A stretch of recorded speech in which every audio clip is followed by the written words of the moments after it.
Hello everyone, welcome back. E commerce में आज के लेक्चर में हम डिस्कस करेंगे टेक्निकल एंड इकोनॉमिक चैलेंजेस। ठीक है, तो सबसे पहले डिस्कस करते हैं कौन कौन से टेक्निकल चैलेंजेस होते हैं अगर इलेक्ट्रॉनिक कॉमर्स की बात करें।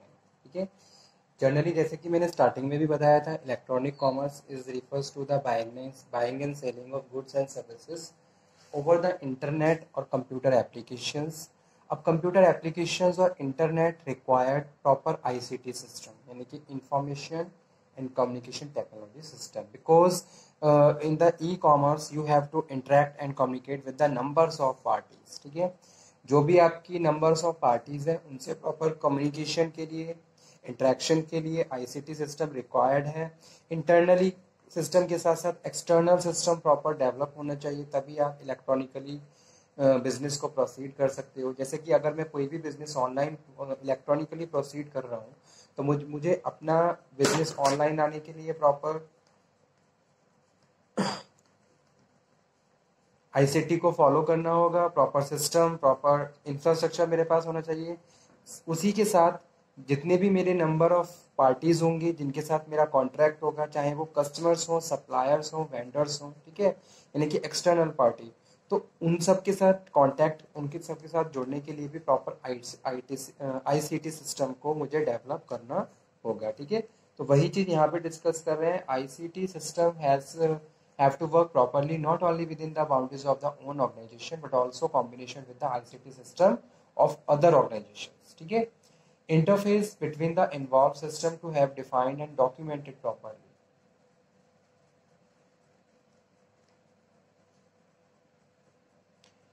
But how heterogeneous are the involved ICT system allowed to be? Is our IT infrastructure fit for the e-commerce? How do we have to change the extent of our application system for e-commerce? In the digital business, ICT systems are mission critical assets. How do we have to protect ICT systems so that it is not possible to destroy it, damage it or manipulate?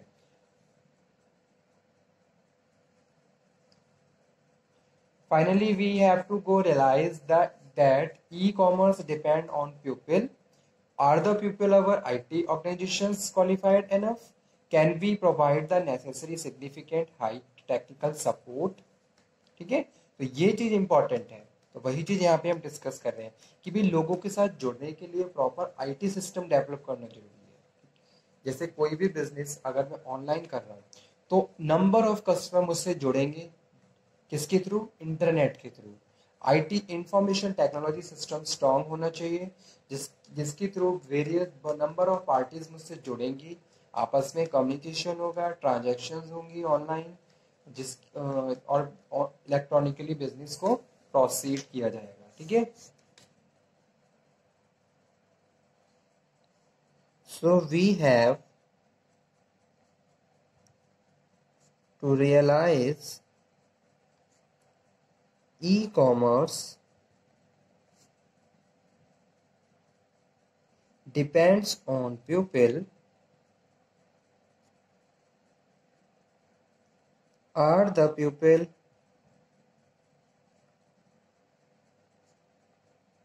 of our IT organizations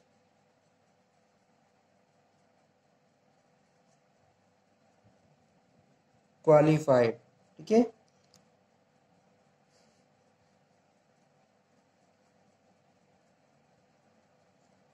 can we provide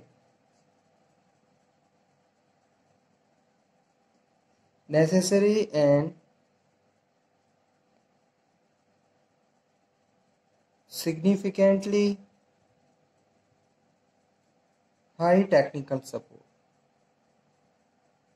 High technical support.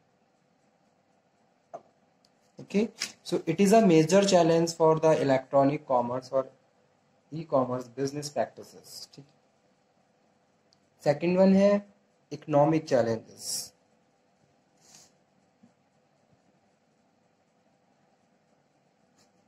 Technical, second one is economical challenges.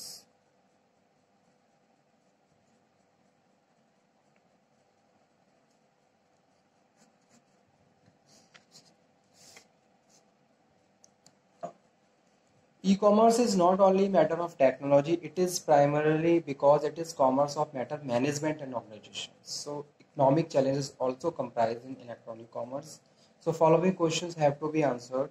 कौन कौन से questions हैं, कौन कौन से economical challenges हैं? ऐसा नहीं है कि भाई ई कॉमर्स की बात कर रहे हैं तो सारी चीज़ें बस इंफॉर्मेशन टेक्नोलॉजी से ही रिलेटेड है.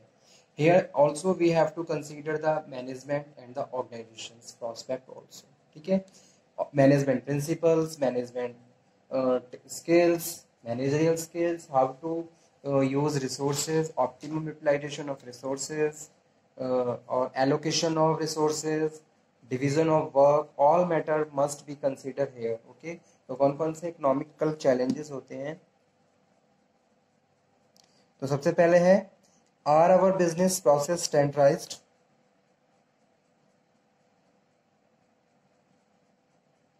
Business process standardise. अगर कोई भी बंदा ऑनलाइन बिजनेस रन कर रहा है तो उसके सामने सबसे पहला मेजर चैलेंजेस, इकोनॉमिकल चैलेंजेस है, वो ये है कि भी हम अपनी बिजनेस का स्टैंडर्ड मेंटेन कर सकते हैं या नहीं. ठीक है, तो वही पहला पॉइंट है, are our business process standardised enough, at least harmonise among the participants, कि हम अपने पार्टिसिपेंट के साथ कितना हार्मोनी बना के काम कर सकते हैं और कितना हमारा बिजनेस स्टैंडर्ड मेंटेन कर सकता है. जैसे कि किसी भी मैं कंपनी की बात करता हूँ, किसी भी ऑर्गेनाइजेशन की बात करता हूँ, तो उसकी मार्केट में एक रेपुटेशन होती है, एक गुडविल होती है.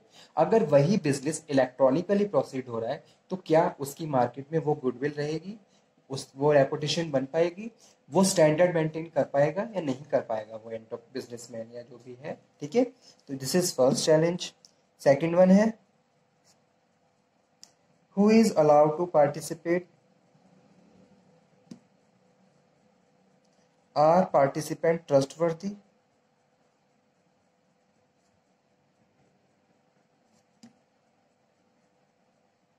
ठीक है, अब मेरे बिजनेस के साथ जो भी लोग जुड़ रहे हैं इलेक्ट्रॉनिकली, वो मेरे साथ जुड़ रहे हैं, तो मैं कितना उन पे ट्रस्ट कर सकता हूँ? क्योंकि जो भी ट्रांजैक्शन चल रही है, जो भी बिजनेस चल रहा है, ऑनलाइन चल रहा है. ठीक है, online information sending end receiving चल रही है, ऑनलाइन हम डेटा शेयर कर रहे हैं. तो यहाँ पे सबसे बड़ा क्वेश्चन एक ये भी आता है कि आप कितना ट्रस्ट कर सकते हैं अपनी उन पार्टीज के साथ जिनके साथ आपका भी फेस टू फेस कम्युनिकेशन नहीं हुआ है, just oral communication going on या written communication going on with the help of computer network और कंप्यूटर फैसिलिटीज. ठीक है, so this is second question. Are all participants trustworthy? Who make the decision which person organization is allowed to participate? ठीक है, तो organisation अपने आप में एक मेजर डिसीजन क्रिएट लेती है कि भाई किसको हमें अलाउ करना है पार्टिसिपेशन के लिए और किसको नहीं करना है. तो ये यहाँ पे हम बात कर रहे हैं. उसके बाद स्टूडेंट नेक्स्ट वन है,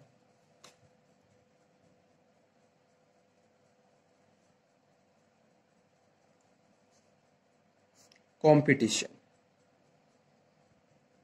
ठीक है, so next question is, how much e-commerce do we need to keep competitive? How do we have to change our business model? ठीक है, किस तरीके से हम अपने बिजनेस को चेंज कर सकते हैं और अपने जो भी मार्केट में कंपटीशन है या जितने भी कॉम्पिटिटर्स हैं उनको कम्पीट कर सकते हैं. वैसे अगर देखा जाए आज के टाइम में number of organisations proceed their business practices electronically. ठीक है, तो उसमें भी आपके पास बहुत सारे ऐसे मेथड्स हैं जिनके थ्रू आप अपने बिजनेस को और ज़्यादा एक्सपेंड कर सकते हो, इनोवेटिव तरीके से बिल्डअप कर सकते हो. ठीक है, लेकिन ये अपने आप में एक मेजर डिसीजन है कि भी किस तरीके से हम अपने बिजनेस मॉडल को चेंज कर सकते हैं ताकि हम इलेक्ट्रॉनिकली कॉम्पिटिटिव एनवायरनमेंट को प्रॉपर फेस कर सकें.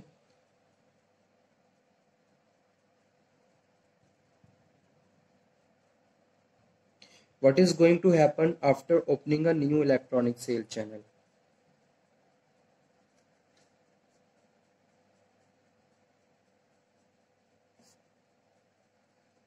ठीक है, अगर आप एक नया इलेक्ट्रॉनिकल सेल्स चैनल खोल रहे हो तो उसका क्या इफेक्ट पड़ता है आपके बिजनेस पे और किस तरीके की प्रैक्टिसेस आपको फॉलो करनी पड़ेंगी. तो ये भी अपने आप में एक मेजर डिसीजन है, मेजर चैलेंजेस है. फिफ्थ नंबर पे है मेजरमेंट. किस तरीके से आप मेजरमेंट कर सकते हो कि आप कितना अच्छा ग्रो कर रहे हो इलेक्ट्रॉनिकली. ठीक है. So how can we measure the success of our e commerce activity? Success of e-commerce activities. Okay, so will cost be compensated through revenues? Will we make profit? क्या हमें प्रॉफिट हो रहा है? किस तरीके से आप अपने प्रॉफिट को कैलकुलेट कर सकते हो और किस तरीके से आप अपनी ई कॉमर्स की एक्टिविटीज़ को मेज़र कर सकते हो कि आप कितना सक्सेसफुली काम कर रहे हो. तो ये भी अपने आप में एक चैलेंजेस है.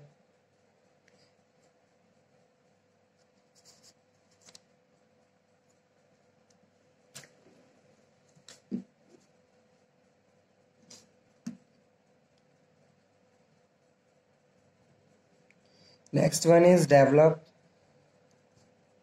relationship with customer,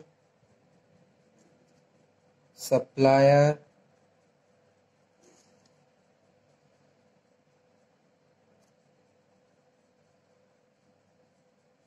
other business partner. ठीक है, तो किस तरीके से हम अपने supplier, customer, other business partner से रिलेशनशिप मेंटेन कर सकते हैं, डेवलप कर सकते हैं. To able to realise the advantages of e commerce for our organisation and avoid the disadvantages, how do we have to develop the change of our business relationship. Second, last one है, how do we have to redesign our business process, how do we roles our employee change, are our employee qualified of these new roles. So these are the major questions which create as a challenges for the businessman who runs their business electronically. ठीक है, these are known as economical changes, or previously we have discussed about the technical challenges. So both of the challenges are very important and play significant role for the running of the business electronically. Okay, thank you very much. इस topic को मैं यहीं पे finish करता हूँ student.